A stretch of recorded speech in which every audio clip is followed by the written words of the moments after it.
अगर विकास के साथ जीना है तो पर्यावरण को बचा नहीं सकते, और अगर पर्यावरण को बचाने जाओ तो विकास बेचारा उदास हो जाता है। आस्था टिपू के लिखे हुए इस तरह के संवाद के साथ और अमित मसूरकार की डायरेक्शन वाली फिल्म शेरनी आ गई है प्राइम वीडियो के ऊपर। तो चलिए हम बात कर लेते हैं शेरनी के बारे में। फिल्म की ये लाइन शेरनी की पूरी कहानी अपने आप में बयां करने के लिए काफ़ी है। पहले के समय में अगर हम बात करें तो बॉलीवुड में मूवीज़ बनती थी, हाथी मेरे साथी, तेरी मेहरबानियाँ, जिसमें ये सिखाई जाती थी, ये बातें बताई जाती थी कि जानवर इंसानों के लिए कितने इंपॉर्टेंट हैं, उनकी आपस का तालमेल कितना इंपॉर्टेंट है। जब बात करें अगर शेरनी की, तो शेरनी भी लगभग यही बात कहती है, लेकिन इसको बताने का तरीका थोड़ा सा अलग है, असलियत से बहुत ज़्यादा जुड़ा हुआ है।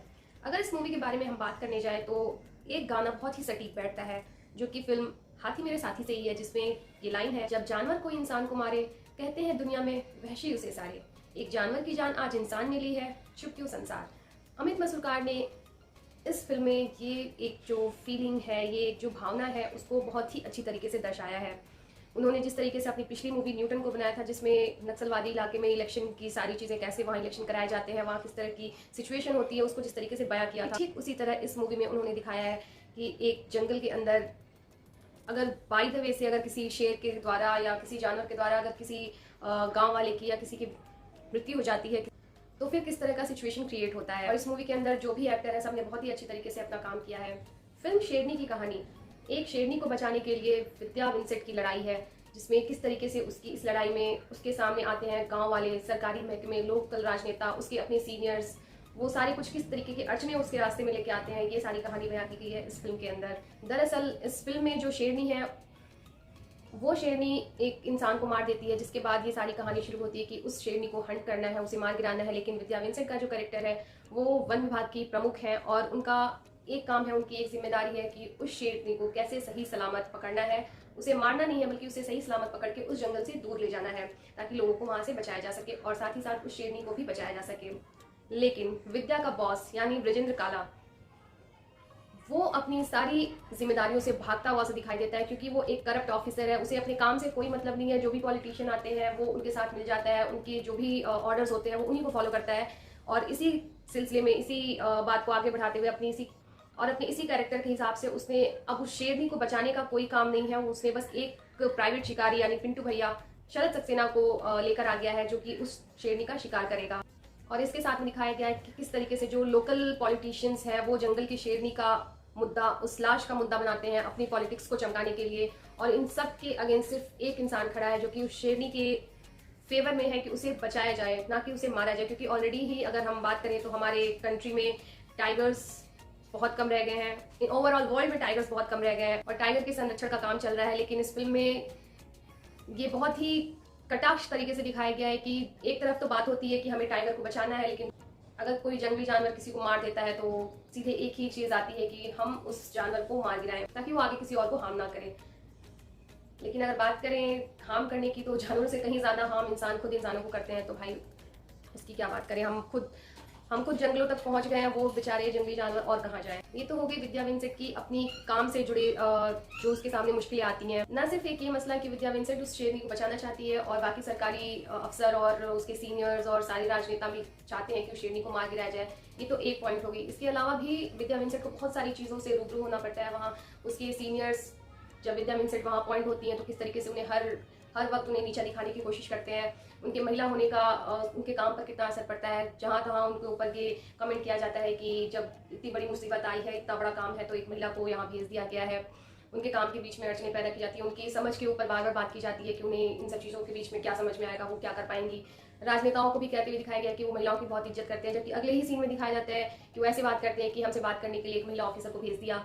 तो इस तरह की चीज़ें हैं जो महिला और पुरुष के बीच में जो कन्फ्लिक्ट है, वो चीज़ को भी दिखाया गया है। इसके अलावा विद्या विंसेंट के कैरेक्टर को सोशल कन्फ्लिक्ट से भी लड़ते हुए दिखाया गया है कि कैसे उनके काम के बीच में जब इतनी सारी अड़चने आती हैं, वो अपने हस्बैंड को बोलती हैं कि अब वो ये काम को आगे नहीं बढ़ा पाएंगी, वो रेजिग्नेशन देना चाहती हैं। लेकिन उनके हस्बैंड उधर से बोलते हैं कि नहीं, तुम ये रेजिग्नेशन नहीं दे सकती, क्योंकि रिसेशन का टाइम चल रहा है, मेरे पास कोई और नौकरी नहीं है, अगर तुमने ये रेजिग्नेशन दे दिया तो फिर हमारा परिवार कैसे चलेगा। लेकिन अगले ही सीन में दिखाया जाता है कि उनके हस्बैंड अपने फ्रेंड्स के साथ बैठ के मैच देख रहे हैं, और ऐसा कहीं से भी दिखाई नहीं पड़ता है, ऐसा कहीं से मालूम नहीं पड़ता है कि वो अपनी नौकरी को लेकर किसी भी तरीके से परेशान है, क्योंकि उनका काम तो विद्या के काम से चल ही रहा है। और इसके अलावा एक सीन में दिखाया गया है कि विद्या अपनी फैमिली के साथ भोजन के लिए जा रही होती हैं अपनी कलीग के घर, और वहाँ बाकी सब एज इट इज़ जैसे भी रेडी होना हो जाते हैं, जबकि उनकी सास उनको बोलती है कि जो भी गहने वगैरह जो भी उन्हें मिले हैं, बड़े बड़े गहने, चमक धमक वाले गहने, वो पहन के चलो।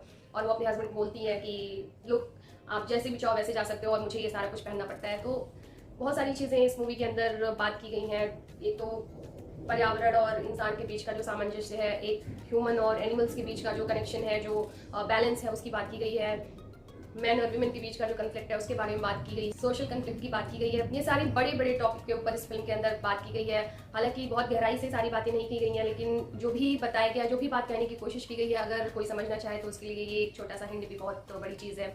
फिल्म का स्क्रीन प्ले बहुत ही कमाल का है। जैसे विद्या विंसेंट किस तरीके से एक शेरनी को तलाशने में पूरे जंगल का चप्पा चप्पा छान मारती है, गांव वाले किस तरीके से जंगल के इस्तेमाल अपने जानवर को चलाने के लिए करना चाहते हैं, उन्हें जानवर के प्रति उनके अंदर जो गुस्सा है, जंगली जानवर के प्रति जो उनके अंदर गुस्सा है, वो दिखाया गया है। फिल्म की सिनेमाटोग्राफी बहुत ही शानदार, बहुत ही खूबसूरत लगी है। जंगल को किस तरीके से ब्रॉड एस्पेक्ट में दिखाना है, वो सारा कुछ बहुत ही खूबसूरत लगता है देखने में। और अगर फिल्म के संगीत की बात करें, एज सच गाने नहीं है, एक आर्ट फिल्म की तरह ये मूवी लगती है, लेकिन जो इसका म्यूजिक है, जो बैकग्राउंड स्कोर चलता है, वो फिल्म की कहानी के साथ बिल्कुल ही जुड़ा हुआ सा लगता है, बिल्कुल तालमेल खाता हुआ सा लगता है। कुछ बहुत ज़्यादा तड़क भड़क वाला म्यूजिक नहीं है, जैसे कि गहराई भरी स्टोरी है वैसे ही इसका संगीत भी दिया गया है। और अगर फिल्म में एक्टिंग की बात करें तो विद्या बालन, विजय काला, विजय राज, नीरज काव्य और शरद सक्सेना ने बहुत ही अच्छा काम किया है। इन सब ने मिलकर इस फिल्म को एक बहुत ही असली, बहुत ही नेचुरल फिल्म के रूप में हमारे सामने लेकर आए हैं। डायरेक्शन की बात हम पहले ही कर चुके हैं। अमित मजूमदार ने इस फिल्म को बहुत ही अच्छी तरीके से डायरेक्ट किया है, और शायद जिस तरीके से उनकी पिछली फिल्म न्यूटन ऑस्कर के लिए गई थी, अगर ये फिल्म भी उस लेवल की है, बहुत अच्छी है। अब देखते हैं इस फिल्म के साथ आगे क्या होता है। एक बात जरूर कहना चाहूंगी कि ये फिल्म एक पर्टिकुलर ऑडियंस के लिए बनाई गई है। लाइक अगर आप सोच रहे हैं कि आपको बहुत ही तड़क भड़क वाली, बहुत ही म्यूजिकल एक्शन भरी कोई मूवी देखने को मिलने वाली है, तो ऐसा कुछ नहीं है। ये फिल्म ऐसी मूवी है कि अगर आपको कंटेंट देखना पसंद है, अगर आपको स्टोरी अच्छी देखनी पसंद है, अगर आपको अच्छी एक्टिंग पसंद है, तो ये मूवी आपके लिए। आप ये मूवी जरूर देखिए, और आप ये मूवी अपने पूरे परिवार के साथ बैठ के देख सकते हैं। ऐसा कुछ नहीं है इस मूवी के अंदर जिसके लिए आपको आंखें चुरानी पड़े।